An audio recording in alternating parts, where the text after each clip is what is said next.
یہاں ایک اشکال کا جواب دے کے بس میں آگے چلتا ہوں, بلکہ اشکال تو نہیں ہے, اس کی ایک حکمت بیان کرتا ہوں کہ دیکھو اللہ نے مالدار کو فضیلت اس لحاظ سے دے دی کہ وہ نیکی بھی کرے گا, صدقہ بھی کرے گا, تو وہ آگے نکل جائے گا قیامت کے دن. غریب اس طرح سے صدقہ خیرات نہیں کر سکتا. زکوٰۃ لینے والا ہوتا ہے غریب, اور مالدار زکوٰۃ دینے والا. تو لینے کی کوئی فضیلت ہے, کوئی ثواب ہے؟ بولتے کیوں نہیں بھائی؟ دینے کے تو بہت ثواب ہے نا. تو دینے والے کو ثواب مل رہا ہے, لینے والے کو تو صرف پیسے مل رہے ہیں, ثواب تھوڑی مل رہا ہے.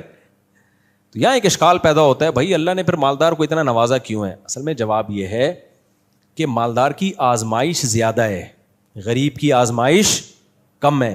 ہم سمجھتے ہیں غریب کی آزمائش زیادہ ہے, مالدار کی کم ہے. نا نا نا نا, معاملہ الٹا ہے. غریب کی آزمائش کم ہے, مالدار کی آزمائش زیادہ ہے.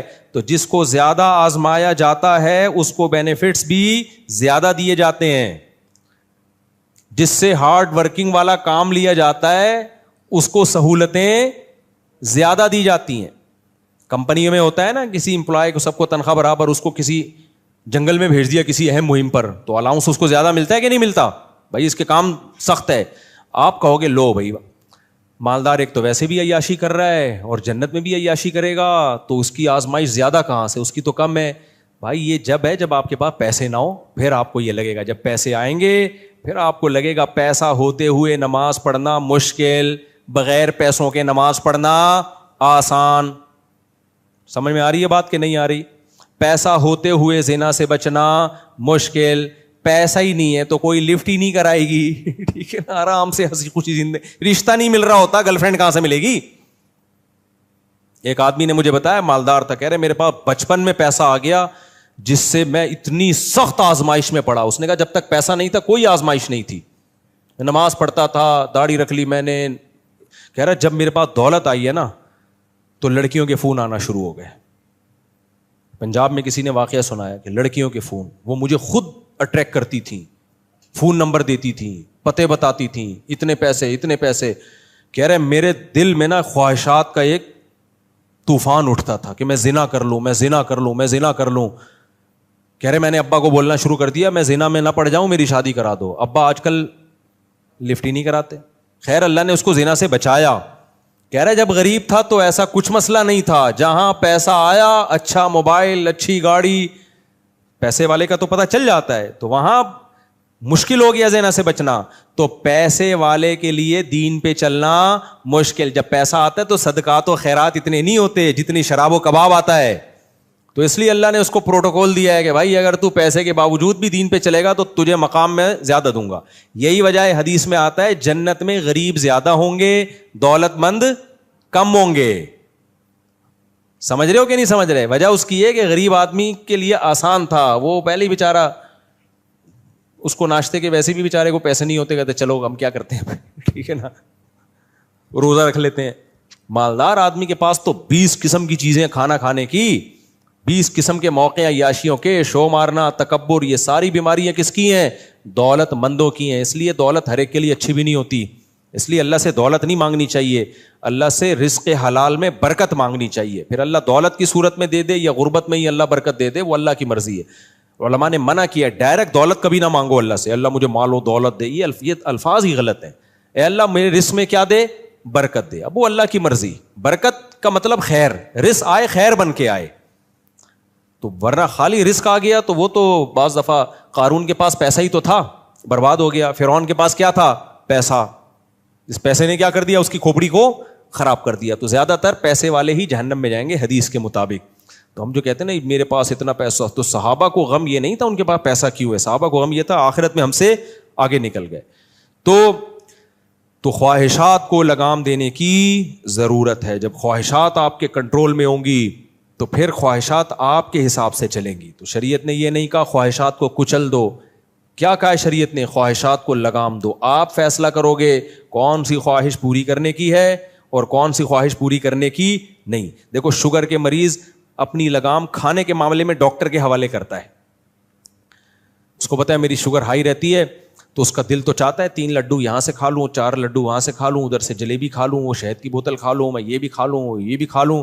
لیکن اس کو پتا ہے بیٹا خواہشات کے پیچھے گئے تو ہو سکتا ہے یہ لڈو میری زندگی کا آخری لڈو ہو, اس کے بعد سویم پہ لڈو کھائے جا رہے ہوں میرے.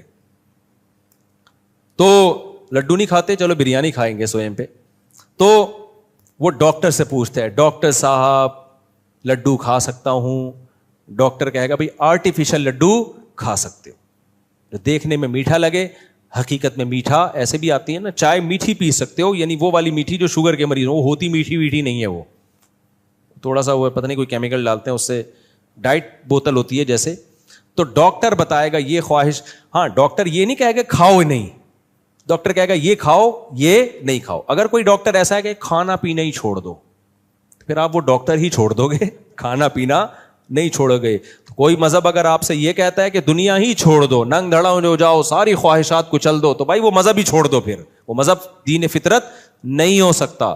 تو اسلام ہے جو اعتدال کا راستہ سکھاتا ہے, خواہشات نہیں چھوڑنی ہے, خواہشات کو لگام دینا ہے. اس لیے تو میں ولاگ بنا بنا کے ڈالتا ہوں تاکہ یہ تصور لوگوں کی کھوپڑی سے نکلے کہ مذہبی آدمی تیرتا ہوا, گھوڑے پہ دوڑتا ہوا, جنگل میں ہرن کا شکار کرتا ہوا تمہیں برا کیوں لگ رہا ہے. یہ کانسیپٹ دماغ سے کیا کرو, ختم کرو. بہت نیگیٹو, ابھی میرا ہرن کا جو شکار کا جو ولاگ کیا نا اس پہ بہت نیگیٹو کمنٹس آئے ہیں, بہت زیادہ. ابے کیا کر رہے ہو, ابے یہ مولویوں والی حرکتیں ہیں, ابے مولویوں تو کیا ہو گیا بھائی, مولویوں والی حرکتیں کوئی الگ سی نہیں ہوتی ہیں. جو بھی جائز حرکت ہے وہ سارے مولوی بھی کیا کر سکتے ہیں, کر سکتے, کوئی حرج نہیں ہے اس میں. تو جائز ہے یہ, تو جائز نہ جہاں نامناسب نہ ہو. بعض جائز انٹرٹینمنٹ ہوتی ہے لیکن وہ علماء پہ سوٹ نہیں کرتی ہیں. ابھی جیسے میں کینیڈا گیا نا, تو انہوں نے میری ہیلی کاپٹر پہ سواری کا انتظام کیا ہوا تھا. جاپان میں گیا, ارشاد بھائی نے گن پوائنٹ پہ ہیلی کاپٹر میں بٹھایا, ہم نے کہا چلو گھوم کے آ جاتے ہیں. جب کینیڈا گیا انہوں نے ہیلی کاپٹر کا انتظام کیا ہوا تھا, آپ کو گھمائیں گے بیان کے بعد ہیلی کاپٹر پہ. مجھے دل پہ بہت بوجھ تھا کہ یار کیا ہیلی کاپٹر پہ بچوں کی طرح میں, شکار تو ایک شکار جو ہے نا وہ تو ایک وہ خاندانی لوگوں کا کام ہے. میں نہیں کہہ رہا میں بہت خاندانی ہوں, لیکن شکار میں دلچسپی ہمیشہ سے کن کو رہی ہے, خاندانی لوگوں کو. اسماعیل علیہ الصلوۃ والسلام جو تھے نا, نبی صلی اللہ علیہ وسلم نے جب صحابہ کو تیر اندازی کی ترغیب دی تو آپ نے فرمایا ارمو فإن اباکم کان رامیا, تیر لگاؤ, سیکھو تیر اندازی, اس لیے کہ تمہارے باپ اسماعیل وہ تیر انداز تھے, ان کا گزر بسر شکار پہ تھا. شکار پیغمبروں نے کیا ہے بھائی. جو ویجیٹیرین ہے ان کو اشکال ہوتا ہے, ہائے بیچارہ ہرن. کچھ لوگوں کے یہ بھی کمنٹ تھے, ہائے بیچارہ ہرن. تو یہ نہیں دیکھ رہے بیچارہ مفتی صاحب پورا افریقہ کا جنگل گیا اور ایک ہرن بھی شکار کر کے نہ لائے, اس پہ ترس نہیں آ رہا, ہرن پہ ترس آ رہا ہے. ہاں ہرن کو مارنا برائے مارنا یہ حرام ہے اسلام میں. آپ اس کو ماریں کس کے لیے, کھانے کے لیے, انسان کے کام آئے گا, پھر ٹھیک ہے. تو ہم نے تو کھایا کم, صدقہ زیادہ کیا. وہ ہرن انسانوں کے کام آیا. بہت سے 2 ہرن تو پورے انہی کو پکڑا دیے جو بیچارے گئے تھے ہمارے ساتھ, وہ تو خوش ہو گئے. تو ایک ہرن قتل ہوا ہے لیکن اس کے بدلے میں کتنے غریبوں کا پیٹ بھرا ہے. تو اگر مار کے پھینک دیں پھر یہ حرام ہے. یہ تو آپ انٹرٹینمنٹ کے لیے کہ جانور کی جان کو ضائع کر رہے ہو, تبھی ہم حرام جانوروں کا شکار نہیں کرتے, کیونکہ وہ ظلم ہے, کھانا ہے نہیں, اس کو خام خامے کیوں مار رہے ہو. تو ایسے تو ہم بھائی ایک پرندہ مارنا بھی حرام سمجھتے ہیں. ہاں جب جانور کا شکار ہم حلال سمجھیں گے جب اس کا فائدہ کس کو ہو, انسانوں کو. تو انسانوں کا پیٹ بھرے گا, ہم نہیں کھائیں گے تو شیر کھا جائے گا اس کو. کوئی نہ کوئی تو ہرن کو بالآخر کھاتا ہے, جب بڈھا ہو جاتا ہے نا ہرن تو پھر بھاگ بھی نہیں سکتا, تو شیر ہی آ کے کھائے گا. تو شیر سے بہتر نہیں ہے کون کھا لے, جمشید کھا لے, غفار کھا لے, وسیم کھا لے, یہ زیادہ بہتر ہے. کیا خیال ہے. تو اسلام کے جو بھی جائز چیزیں ہیں ان کو جب آپ ڈیپ میں جا کے غور کرو گے تو وہ انسانیت کا اس میں فائدہ ہی ہے.